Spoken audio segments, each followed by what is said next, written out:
Welcome everyone. Today I'm here with Josh Canellis, who is the sales manager at Wisebury Peninsula in Yomina, New South Wales, Australia. G'day Josh, how you doing? Good, thank you. How are you, Thomas? Good morning.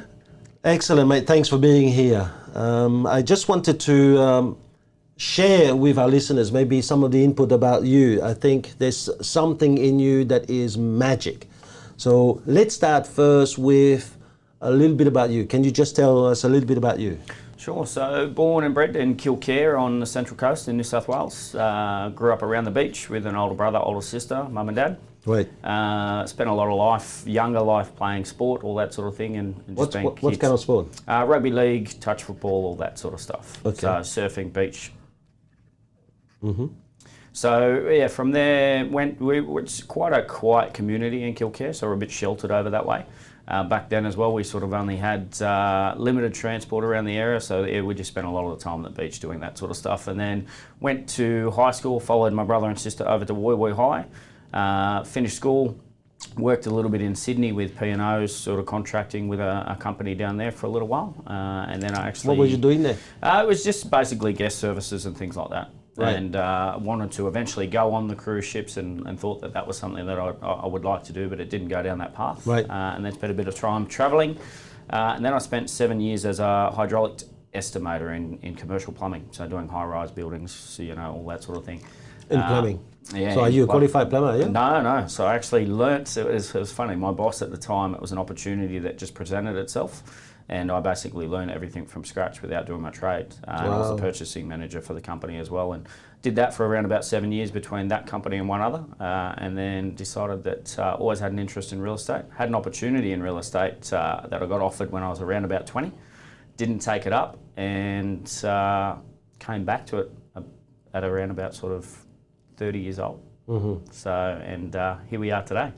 Okay, so just tell me, how did you find the process of getting the job with your leader, Rod and Troy? Correct. So it was quite funny. At the time, I was going through a bit of a rough stage in my life with a family member being quite unwell. So I was a bit unhappy in life overall and needed to change. 7 years in that same sort of job, and decided real estate I'd always had an interest in. Saw an ad for Gosford, coastal Wisebury. Yeah. And I actually knew a friend of mine that actually runs Peninsula office, who was my rep footy coach when I was younger. I thought I'd message him and say, look, what are they looking for up at Gosford? And lo and behold, he messaged me back fairly quickly and he said, mate, we're actually thinking about hiring. Do you want to come in for a chat? I'll get back to you shortly. So are you saying that he wasn't even looking for guys, like he wasn't even scouting you? Correct. He basically rang me. So he got lucky. Yeah, well, yeah, I guess so. Right, I see. But look, he sort of had a chat to me and he said, look, I've always thought that you would be good in real estate and we're always looking for good people, and come in and have a chat. And I went in about a week later and had a chat and was offered the opportunity to join the team there at Peninsula. Okay, now let's go a little bit into this, because Rod and Troy, they usually take a long time before they find someone. So there has to be a reason for them to just grab you, within a few days. What do you think that is? Look, I think Rod and I we'd known each other for quite a long time. Yeah. Rod also knows my older brother fairly well. So we'd had some good conversations over the years, and I guess looking back at it now that I'm in the industry, if you are in a position where you can look for talent anywhere, whether you go into Harvey Norman, whether you go to any sort of sales store, you can find people that you think might be good or suited at the industry. I think that he knows that we probably have had some good conversations. We know a good group of people, so he probably thought the opportunity was good. And he did say that he actually thought I'd be good in real estate. He said that a number of times during that process, and getting Troy's go-ahead, I guess, from there as well. So mainly he knew your makeup, your character, way before he even proposed you to come to his job, to his work. And I think he knew basically that my brother and I share similarities. We are both people who are hardworking. We come from a hardworking family. So I think that probably went down the lines of similar to how Rod is with his family. and similar to how Rod and Troy run their business as well. So I think the similarities there were probably things that were quite attractive from that point. Okay, we're going to talk about the hard work a bit later on, okay? Yep. But right now, I just want to mention something. You did the recruit training. Yes. What was the hardest part in recruit training? The hardest part for me in recruit training was probably the situation that I was going through at the time. Yes. Which You want to share with us? You don't want to have? You don't have to if you don't want to. No, look, I'm happy to share it. Unfortunately, I was told during that time my mum was quite ill. She had an ongoing illness for a long time, although we didn't think it was going to get to that stage. Yeah. I was told that she only had a couple of days to live. I was going through the recruit training course at that time. Which kept you here? Which kept you here from 9 to 5? Correct, Yep. which I didn't let you in on, but so I didn't actually let anybody in on. I sort of just had a chat with my family once I'd finished up. So yeah, look, it was difficult. I think if I look at it though, my mum wouldn't have wanted me to be sitting there just watching. The funny thing about this is that I obviously started about a month before I did the recruit training. Yes. And we had business cards made up, and while my mum was actually in hospital, she was actually handing out the cards to everyone, and she was so proud of the fact that I'd started this new opportunity, and Wow. I think she realised I was a bit flat in life before that, and she saw this as an opportunity. So for me, that resonated pretty strongly within me getting into this and making sure I had a real good go at it. So you went through the whole 3 days, Yes. and you actually never mentioned a word to me. I only found it out afterwards. So somewhere, what is it?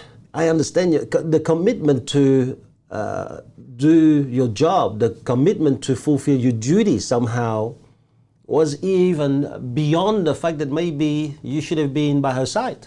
Yeah. Can I just ask you this? Is this normal, man?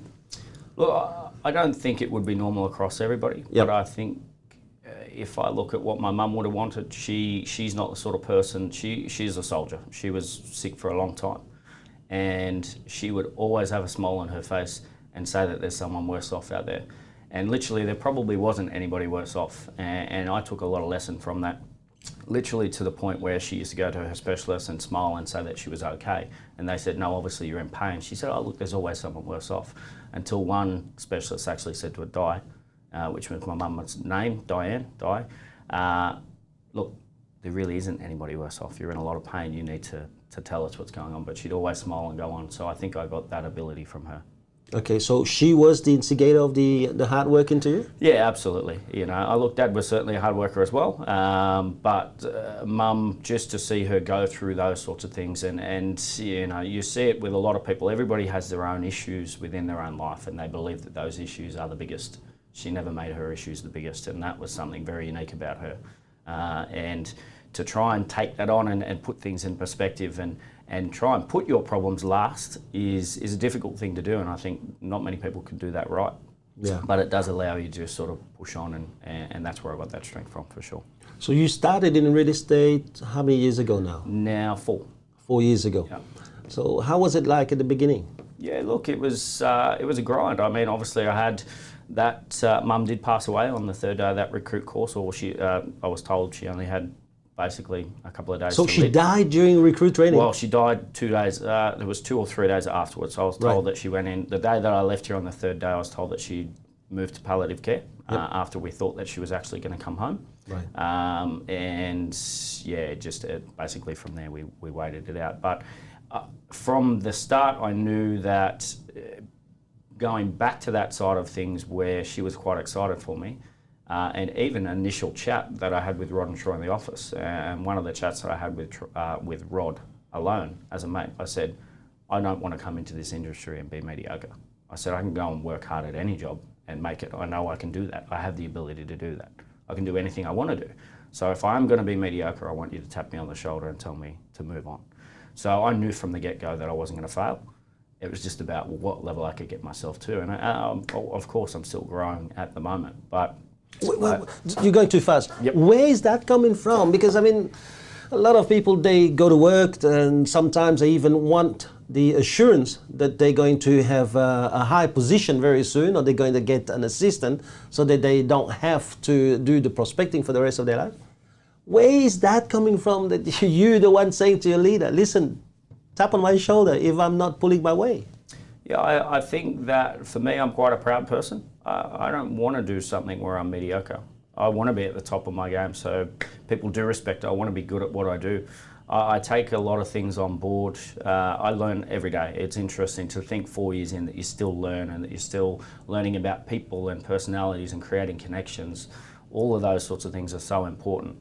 But you have to have that motivation within yourself to say, I want to be better. And I had that. I was at that stage of my life where I felt like I was a bit flat and I wasn't growing, and I had some opportunities in my other job that were supposed to present themselves at a certain time and they didn't happen, and it was time to move on. And I didn't want that same scenario occurring because, you know, I'm at a stage in my life where career is very important, and basically setting myself up for whatever the future may hold. It was really important that I wasn't just going to be the average Joe. Right, I see. So tell us about a day in Josh's career. So I usually wake up around about 5:30, 6 o'clock, get up and do a little bit of exercise, whether that means just going for a walk, listening to some music. It basically sets up my mindset for the day, puts me in a positive frame of mind.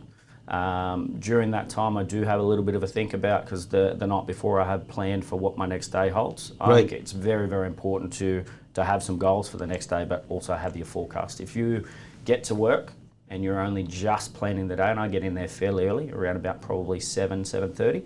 If you're getting to work and only just planning that day, I find that sometimes you can spin wheels for a lot of the time. So you don't even, hold on. So you don't go to work at 7:30 and start the planning. It's already done before you start the day. Yeah, so I'll have a very good idea the night before of what I've got on for the next day. Okay. That'd be checking my diary, that'd be writing things down in my diary. I'm very, again, very similar in Rod's relation. I'm system orientated. I write things down, I put it in my diary, I look at my task list, I have all of that sorted so that I'm not just, I'm at work and I've got a team that's under me, so I do get interrupted every now and then. So I need to have that ability to know where I'm heading and not be distracted, because if I don't get my work done, I can't lead from the front, which means, yes, I can have a successful team and get them all to base, but at the same time I need to perform so that they respect what I do. Okay, so you're there at 7:30. Yep. What's next? So I basically start going through where the results are going to come from, make sure that I've got a plan in place. I'm a big believer of if you can get results every day, then obviously you're going to be in a position where you're successful and you're making money. And not only that, but results create more results as well. Right. And again, with the team that we've got that's growing, I think it's very important to show them how to do that, because a lot of people do come into real estate and they have this understanding that it's going to be easy and that it's a bit of a glamorous career and we show houses and we just sell houses. There's a lot of work that goes in behind. Yeah, but that's now today as you being a manager. But let's start when you were a salesperson. What were you doing then? All right, so I would be working out where I would be calling, starting with a prospect list. I used to hit the phones. I was lucky. I've got good phone manner. I can create connection on the phone, so I was quite successful in the phone prospecting side of things. But I would work out where I would be calling off the back of whether it be a sale that's just happened in someone's street, whether it be the fact that we've just listed a property, or even just cold calling in the street and getting a bit of an idea if anyone's selling. Right. So that would be a block time from anywhere. We've got training from 8:30 to 9:30, so it would be 9:30 to at least 12. Training 8:30 to 9:30 every day? Yes. Okay. Well, except Wednesdays, which is sales meeting. Yeah, so back in those days, as a salesperson, wouldn't you be thinking at some stage, hold on, why do we train again on the same thing?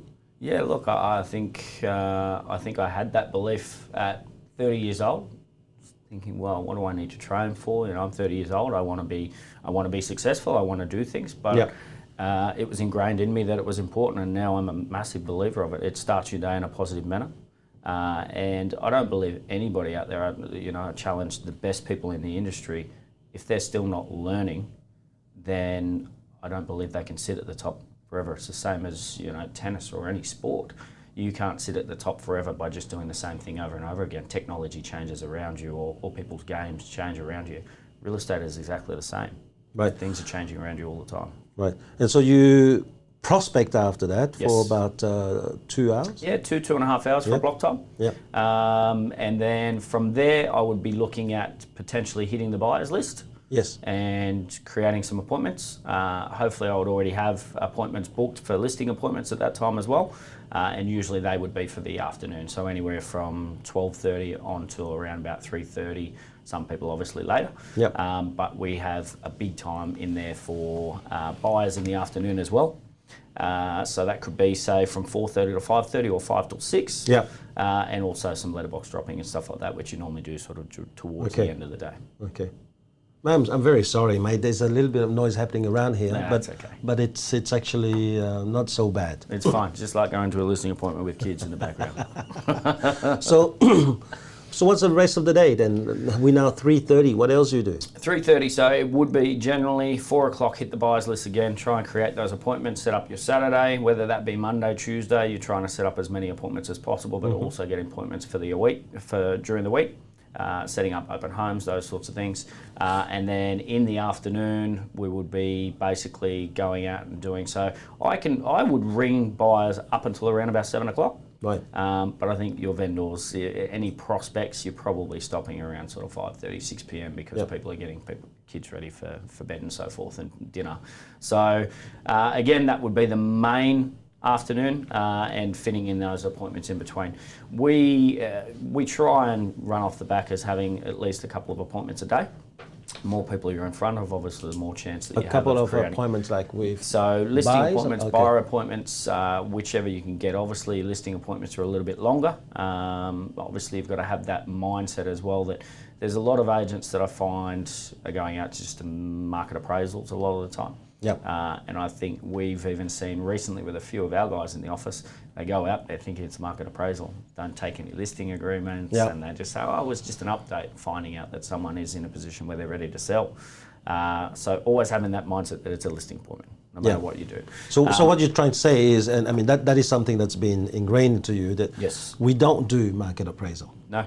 Right? We only do listing appointments. So the choice of vocabulary is very important Absolutely. because they really set your mindset, right? Well, it was funny. It comes back to the training course. You told me that point blank in the training course that we don't do market appraisals. It is listing appointments because you don't know what's going to happen. Things can change like that. Yeah. So, and that's where it was ingrained for me from that very get-go. Now I hear that quite often, if we were to drive in front of past your office at 10:30, you're still there. So what do you do? Because you can't have listing appointments around 5, 6, 7. Yeah. And still be in the office. I mean, normally most people, like right after the listing appointment, they've gone home. Yeah, look, I find that even when I was just a salesperson, you've got emails that you need to do. There's all the little incidentals that pop up in real estate that they are time consuming. Right. If you don't put a time and place in there to handle those and you do it as they pop up, you'll basically spin wheels for most of the day. So for me, it was getting back to non-important emails or things that just needed to be dealt with, or dealing with day-to-day things as a salesperson, dealing with it may be just small changes that need to happen to your listings or your current stock. All of those sorts of things are quite important in that side of things as well. So I think it's really important that you decide on the spot when those things pop up, whether you can deal with them after hours. For me, it's something that I deal with after hours. I don't have a family, so I don't have kids that I have to be home to or a wife that I have to be home to. So for me, work was very much important in that building stage, even though I am in still the building stage because I do want to get bigger and better. It's important for me to benchmark those to a certain time that isn't interrupting my productivity between that sort of 8:30 and 6 p.m. All right. To maybe some of our listeners didn't pay attention here, but so you're saying you're single? Yes. All right. Here we have Josh Canellis, a rich single down in Umina. Kilke.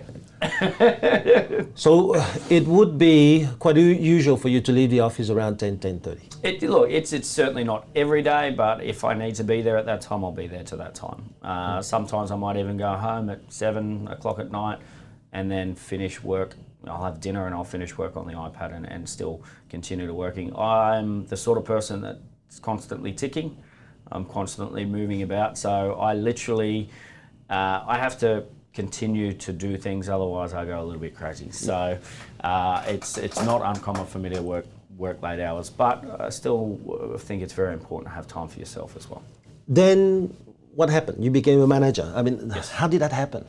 Look, I think fairly early on, Rod and Troy were sort of grooming me for the manager's position. There were a couple of occasions where I said no, and wanted to focus on the fact that I was still early on in my career in real estate and still figuring out, do I want to help other people at that time, or do I want to focus on myself for the time being? So it did probably take me, I was offered the position fairly early on, but it probably took me around about a year and a half, 2 years to accept it and say, yeah, I'm in a position where I'm comfortable that I'm going to be still a productive salesperson, but I can help others at the same time.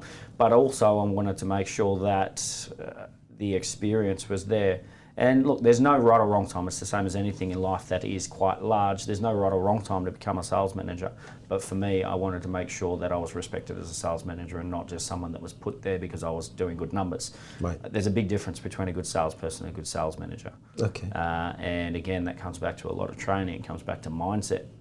I also used to believe that, which I was a bit harsh on some of my salespeople, thinking that they're like me.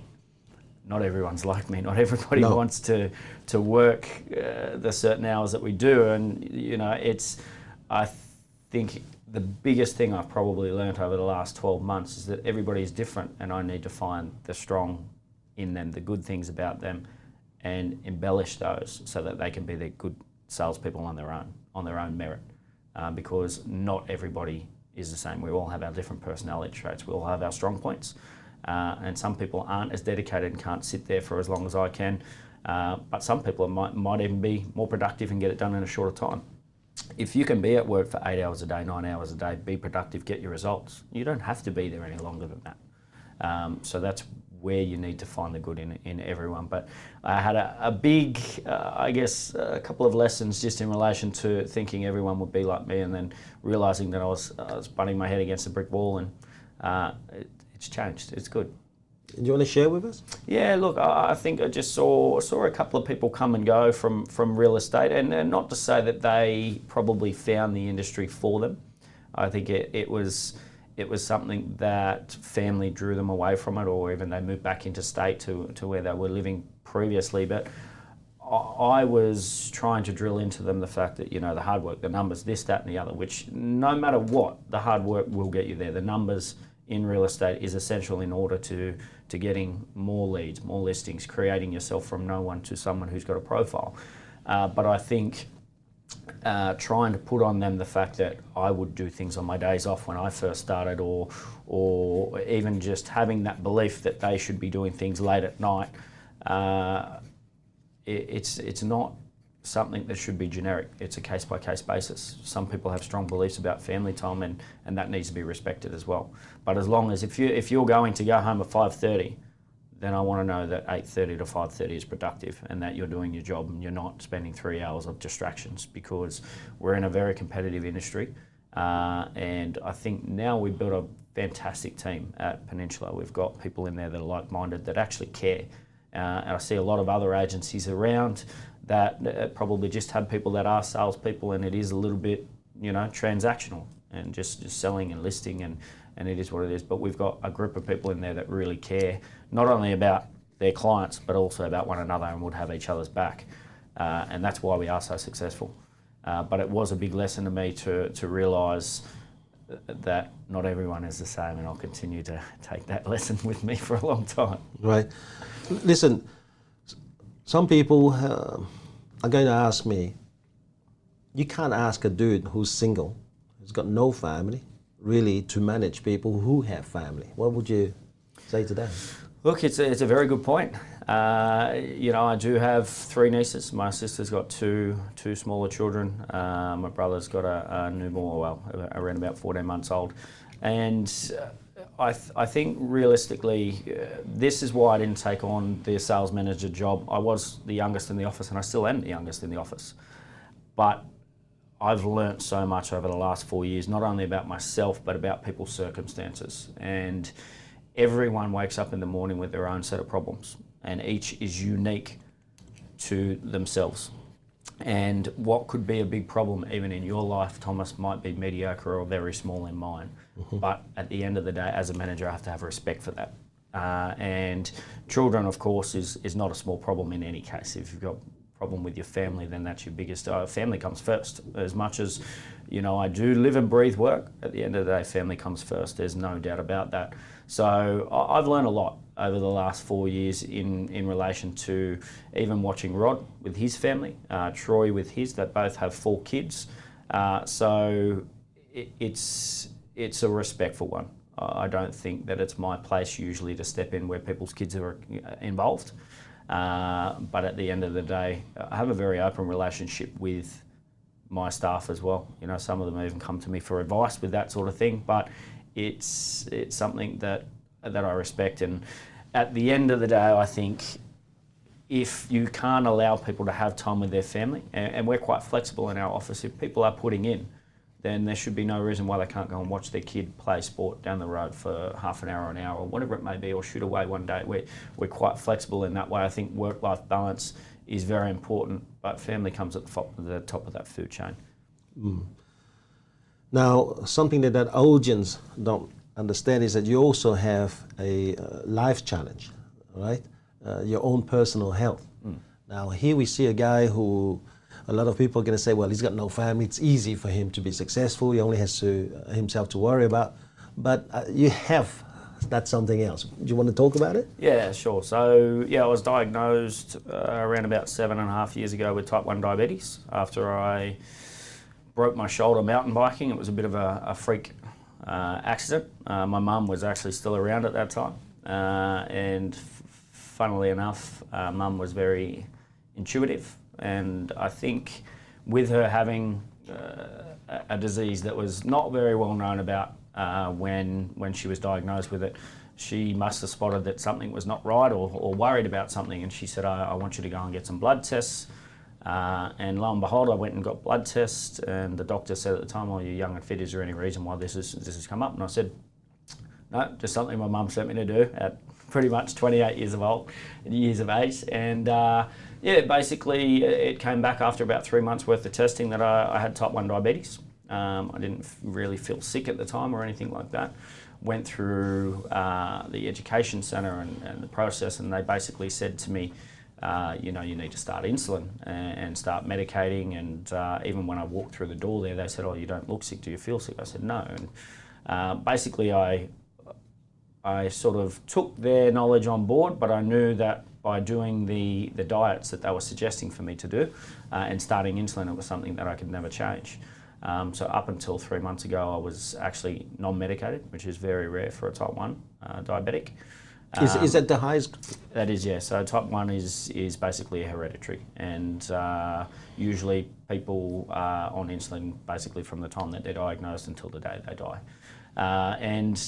Realistically, it was something, I knew a bit about nutrition, and I used to stay fit and healthy. I had no idea to the length that I would find out in later months after research and looking at things online and finding out a little bit about looking at forums and what was working in the diabetes world at that time.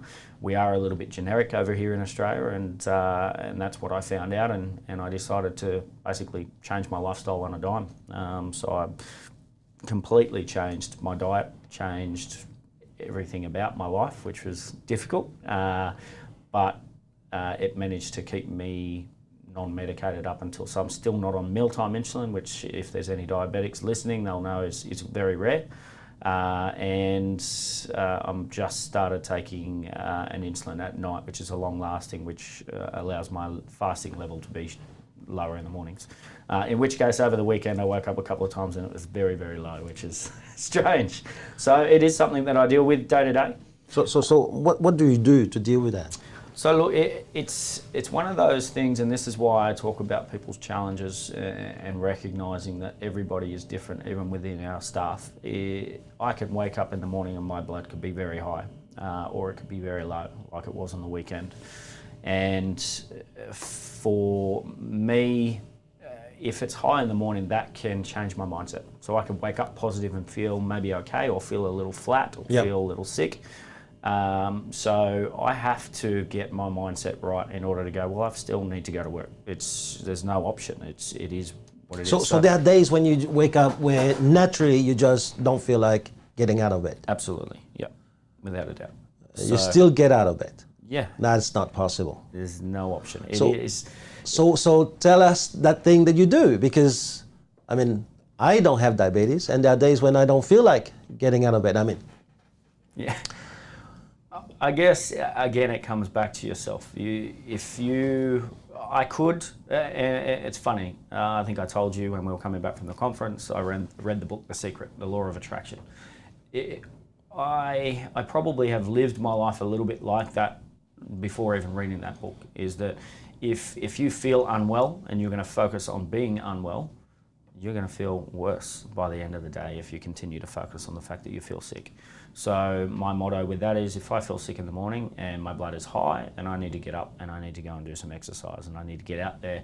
And generally what will happen is, even if it doesn't lower my blood, which most cases it does, but up until recently it doesn't make too much of a difference, it will fix my mindset to make me positive, so that when I get in the car and I go, okay, you know what, I've been for a nice walk, I work in a nice area, I live in a beautiful area near the beach, near the water, that for me, walking around with music is my positive start, so that can change my mindset.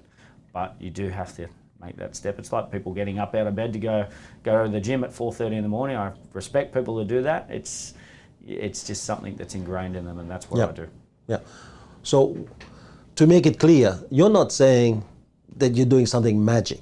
What you're saying is that you don't feel like getting out of bed, but at least you're doing something about it. Correct. Yeah. Right. And sometimes it does change your mindset dramatically. Yeah. Sometimes it doesn't. But at least you're committed to taking that action. Correct. Right? And look, there'll be days in the office where I come in and I'm probably a bit cranky, and that's part and parcel. I think everybody has those days anyway, but I try and limit that as much as possible. But it is a challenge. There's no doubt about it that it plays a major card in my life, because it does change the way that I feel physically. And when you think about the fact that you do have a disease that is non-curable and something you have to deal with, and it really is a manageable disease if you're proactive about it. If you're disciplined enough to eat the right things, and it may not always help you, but it will make it better. It's not going to cure it. It's not going to take it away forever. Yep. But it will be the difference between you feeling better that day or not feeling better, and having yourself in the best possible way. Okay. So does it mean that even at the office you have special food and special drinks? I mean, I see you drink. What kind of beer again? So Big Head beer. It's a Burley Heads beer, which is actually the only no-carb beer in Australia, and it's very good. My brother tends to think that I look like the potato head on the front of their box, but I tend to disagree. What about the other alcohol, wine and things like this? No, look, so there is a sugar-free one out there, but generally anything with sugar I stay away from. No mixes with sugar.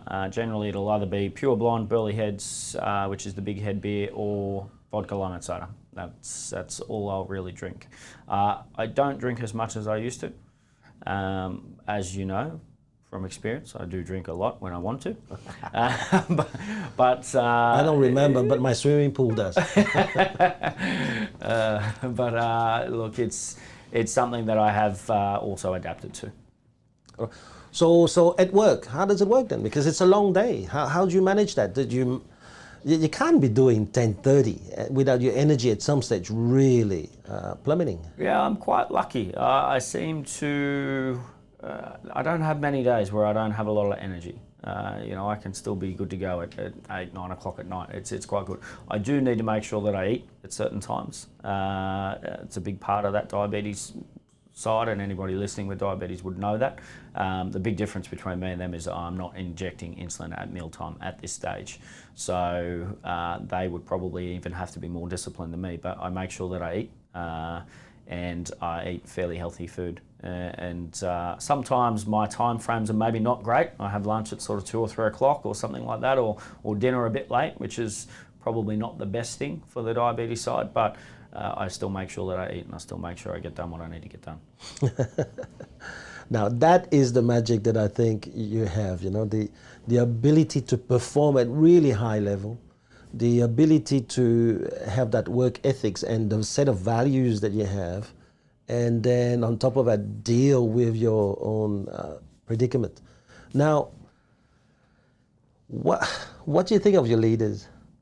Yeah, look. I know that Rod is in the room right now. He's listening, but yeah, we won't say. Let's what we were pretend gonna he's say, not but around. yeah. So, I know it's not bad, because I know you're the kind of guy that still find goodness in a lot of people. But what are the good things that you have learned from your leaders? Look, I knew Rod at a very different time. He's changed immensely, and I know a lot of that has been to do with what we go through with Wisebury. Yeah. And to see him go from a very young, fit football player that was, his nickname was Rowdy. To go from that to the man he is today, it's almost like two different people. For me, I always ask Rod quite a lot of questions just to say, why have things changed? And he's got kids now that are the same age that he was when he started training me in rep football, and he's just grown immensely. And I think that Rod is a very logical person. The way that he sees things and the way he explains things is very logical. He's a very street smart guy. He can explain things to a T and they make sense, and you go, yeah, I can understand why you do that. So I listen to him a lot. Troy is very different. Rod's a great salesperson. That's what Troy is. He's very good as well at the training side and having that implementation into the office. He's the one that cares a lot about people and looks after them, makes sure that they're there. He's got a very, very high level of care. Yeah, he's mother hen in the office, isn't absolutely. So Rod's the father, Troy's the mother. It's an ongoing joke in the office about that there, but Troy will be mortified to hear that, but it's true, he knows it. But it works very well. You've got to have, I believe, you've got to have those two different style of people, and that's why it works so well. If they were similar, it would probably be a lot different and we would learn a lot less in the office. But they're a group that I enjoy working for, and they're also good friends, and that's the thing. They will be there to no end to help, and I think that's something that I've learnt over the last 4 years, is that I would help people a lot more now than I probably would have when I first started in real estate. I've always been an independent person, and I've always probably in some ways been a bit selfish, but I'm changing that, and I want to change that more. There's something in you that over the last 12 to 18 months has taken you to a very steep course of learning about your own self. As I said quite a few times, the growth in a person is made of three things. They have to grow in the skill set, whether it is at their job, skill set, whether it is at being a spouse, at being a father, it's still a skill set. Then there is the mindset. Sometimes the mindset, yes, half maybe is your makeup, your hardware, if you will, but the other half is your software. What is it that you read? What is it that you study in order to make that mindset stronger? But then there's a self. And I believe that if you go for the self, it actually accelerates the growth of the first S and M, so the skill and the mindset. And something in you over the last 18 months has skyrocketed. What do you think that is? I think when I look back at things, I know, as I said, when I started in real estate, I would have expected a tap on the shoulder if I was going to be mediocre, and I probably could have gone through my career in being a bit selfish and switched off, and decided that I don't need to learn anything. I can do this if I need to do it. What I've realised is that if I want to be a better person, which I do, and I want to be a better leader, a better agent, better overall in life, I know so little. And going to the conferences and learning a lot about the mind and about personalities, about people, and just there's so little that I know about that out there. And now I've started to take that information on board, and it's almost opened a Pandora's box. It's basically, there's so much information out there now that I want to learn about things that puts me in a position where I just want to absorb it all. And at the same time, I still don't want to let go of the fact that I want to be successful. So I've got to push that side, but I'm learning so much more around me, which is, I think it's creating just a better overall person and well-rounding me. Yeah. Whereas before I didn't have any of that information. I wouldn't have known anything about self or about mindset or just people in general, and we're in an industry where self is very important, because you can get chewed up in this industry very quickly. People can contact you 24/7. If you don't know about self, you will burn yourself out, and this industry will be rid of you, and someone will be there to replace you the next day. So I've gotten to a stage where the last probably 18 months, as you say, has put me in a position where I just want to absorb all of this information and get to a stage where we do things really well, and I do things as a person. I want to better the situations in my life. It's funny, really, a lot of people wouldn't understand this if they're maybe not in the industry, but you can learn a lot about life in real estate that will help you with your family life even. And that's what I've found as well, is that everything that we learn from our training or even from our conferences, it's helping better my life, not just me as an agent. And that's a big thing that I want to grasp and continue to grow on. Yeah, I mean, one of the things I've said many times to people, I don't gauge a person's success by what they do at work, because no flower could actually gauge themselves on the quality of what the flower is by focusing on one petal. As a flower, you have to make sure you devote all your energy on every petal at the same time so that they grow. Every aspects of your life has to grow at the same time. Yeah. And I think that is the growth of selves. And I can see it. You can have fun like an animal. You can work like a ferocious animal. And then I've noticed now you can really give like an animal. And I think that's going to make you an all-rounded person. I mean, anyone who's going to be dating you soon is going to be amazingly lucky, because back in about four years ago when I first met you, there was just that guy that only wanted to look at what's in it for me. And it has changed tremendously. I think that you have embraced a lot of what your leaders have done, but somewhere it has to have the click. And I think that somewhere the click has to have come from your own leaders. To move someone from a selfish to a selfless position, it's a big position. There is a huge change of values, if you will, or sometimes it does also happen because you have a traumatic event, something quite tragic that just bombard your values, if you will, shake them down to the ground, and you have to rebuild all those values, Yeah. So I am interested, because not everyone has to go through something tragic in order to rebuild everything. I mean, I don't believe in rewiring, so it's very different, but rebuilding things. So what could you pinpoint maybe some of the things, or maybe something that you've noticed through the leadership within your office that made you want to release selfishness for selflessness?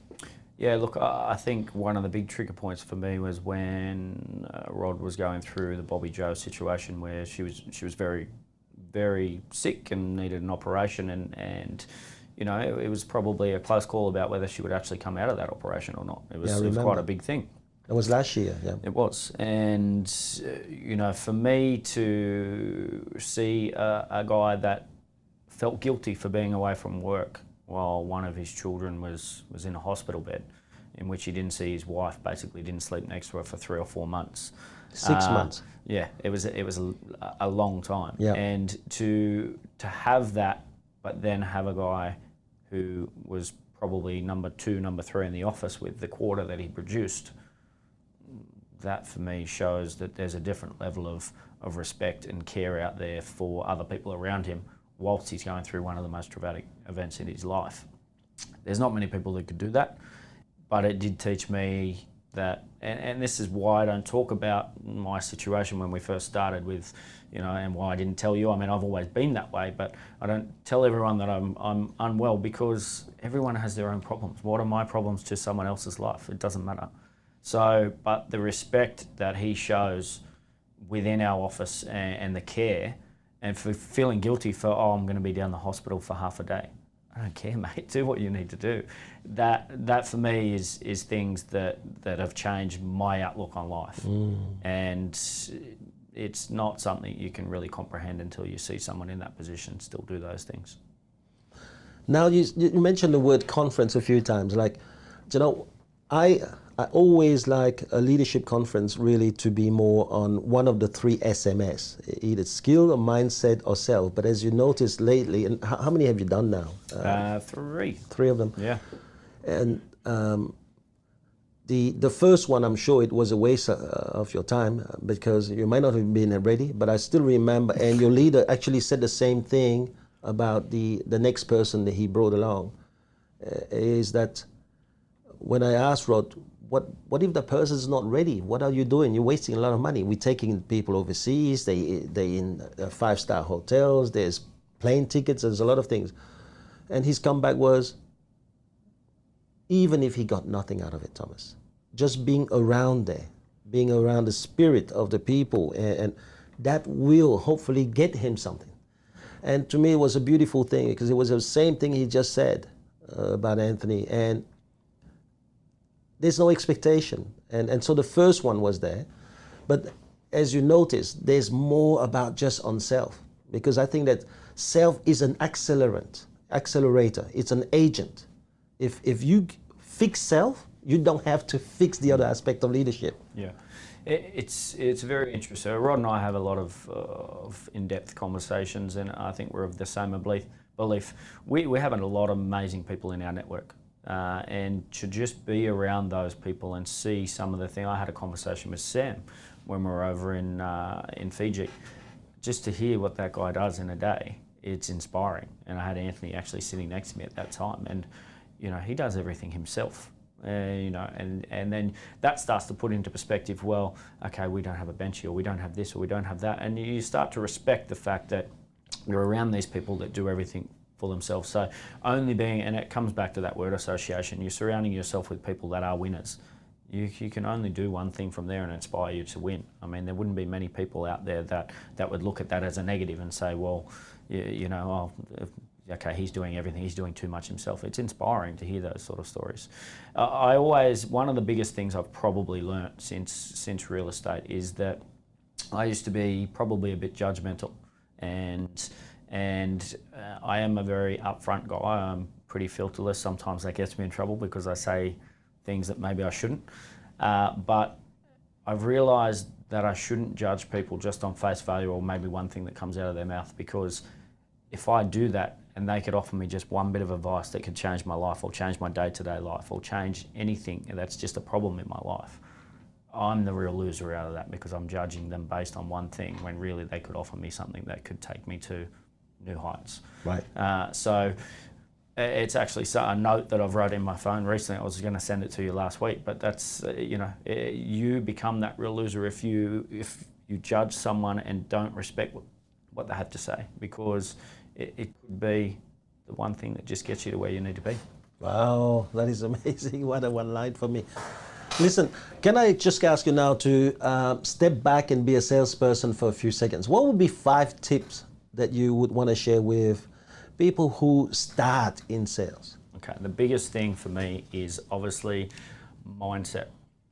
Having a mindset of being hungry to win, wanting those results, chasing those results as much as you possibly can. If you don't have the right mindset and you're worrying about what's happening at home, you're worrying about your health, and look, let's face it, we all have to have times where that happens. But if you have a mindset where you can focus when you're at work, you will win. If you're the sort of person that can sit there and say, I went to work today and I worked my absolute best and I did the best that I could, you will get results, because hard work pays off. It doesn't matter what you do. You might not be the best lister, you might not be the best seller, but if you've got those appointments there and you're doing it consistently, eventually the numbers are going to tick over. So mindset for me is the biggest thing. Start your day positive, put yourself into a position where you know where your results are going to come from, and push for those and make it happen. Okay, that's number one. That's number one. Number 2, just general hard work. You know, and we talk about this so often. What is hard work? What I find so much, I'm in the generation myself where people believe that social media and everything, it's the be all and end all. I see people coming into the industry and they say, I need a social media profile, I need to post on Instagram, I need to do this. It doesn't matter what you do. If you aren't doing the hard work and you're going to focus on social media, it isn't going to get you where you need to be. If you think that just social media is going to get you to new heights, without results, what are you posting on social media? It's not going to make a difference. So having that drive to want to work, and I see this even within my staff, I say to them, you have set this target for yourself. So if you don't reach this target, it comes back to you. I can mold you, I can help you, I can give you advice, but at the end of the day, if you don't have the will there to want to do it and want to actually achieve it for yourself, then nothing I say will make that any different. Yep. So hard work is Number one two. of the biggest things, yes. Number 3, time management is so important. I've seen a lot of people come and go from our office that spin wheels and don't have a structure in their day. If you don't have that block time, if you don't have those appointments that you're trying to chase and get, if you don't have appointments even locked in for your Saturday, all of those sides of things, real estate is one of those. You could be on the road and get 10 phone calls. You've got to have a system in place to make sure that you've got those numbers, or that could be a listing lead, that could be a seller lead. If you're out driving, generally you don't have anything to write down, so you either need to pull over and basically do that, or get them to send you a text, because what I find so much is that agents are focusing their time on the non-important, non-productive things. And if you're going out to do a letterbox drop at sort of 1 to 2 p.m, why not do that before work? Why not do that after work? Those hours are productive. People are near their phones at that time because they're either at work or they're at home. Why would you be out letterbox dropping just to put something in the mailbox? You've got to be smart about your structure, because if you do not have structure in your day, again, you cannot get to where you want to be. Number 4? Number 4, training. It's one of the things, again, I was skeptical about when I started, and I'll be honest about that. You were skeptical? You're a sport dude. Yeah, look, I think that what were you playing? Rugby, you said? Rugby league, yeah. I was touch. So you went to high level? Yeah, it ended fairly early for me. I snapped my ankle, but still playing Oztag at national level and state cup and things like that. So yeah, and look, we do train 2 and 3 days a week for those tournaments. So why do you think that it's good for those guys and not good for the salespeople? I think I was a bit naive, and it's funny to look back at it and see that side. And I guess at that sort of age, you think, well, it's about sales. I'm in real estate, and I can go out and sell properties and list properties, until you realise the deeper meaning. And I think one of the biggest things in my career that has allowed me to get to where I am is the ability to adapt, but not only that, understanding the concept of what we're doing.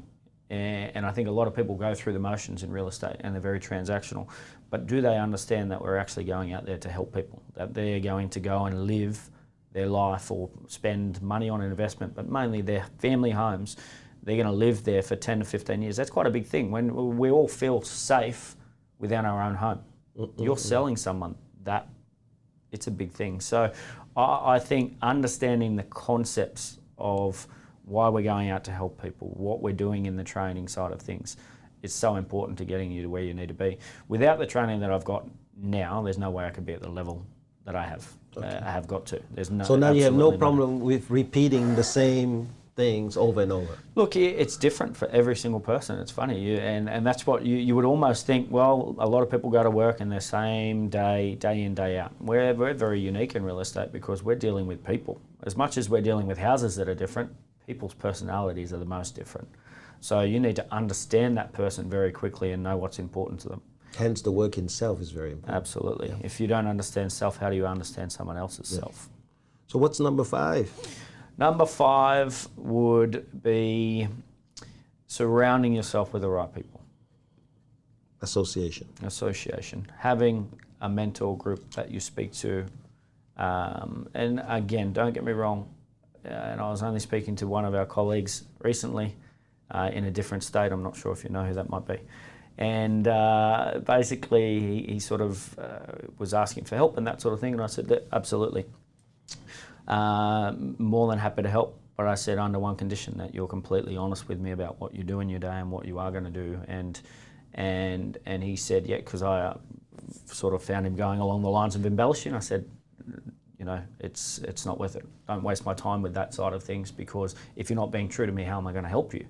And it was harsh, and he said, I completely respect where you're coming from, and it's a good thing, but don't just expect that because you're speaking to someone at a high level that you're going to copy what they do. You need to put your own systems in place. What works for me may not work for you as an agent, because we're different people. So it's really, really important that you have a group of people that you can bounce ideas off, but still find the time to work hard in there and do it yourself, because I don't believe that anybody is going to better themselves just by talking to the good people in the industry, but not changing anything within themselves. Yeah. It's funny you talk about the association. So what you're saying by the association, it's important for you to surround yourself with mentors, but that doesn't mean that you push away the people who may have to grow and learn from you, right? Absolutely. Yeah. I think if I can offer someone advice that is going to help them, and I truly believe it's going to help them, then I will. Yeah, but you set the rules first. Absolutely. Yeah.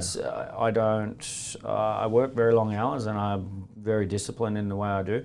I could work all day without speaking to another person. That's how I work. Rod and I are very similar in that way in our office, but I'm a sales manager, so I need to speak to people. But at the same time, I don't need interruptions unnecessarily for things that can wait. And it's the same with helping people from outside of the office. If they're not going to be honest with their situation, then what are you helping? You're helping a scenario that isn't even real.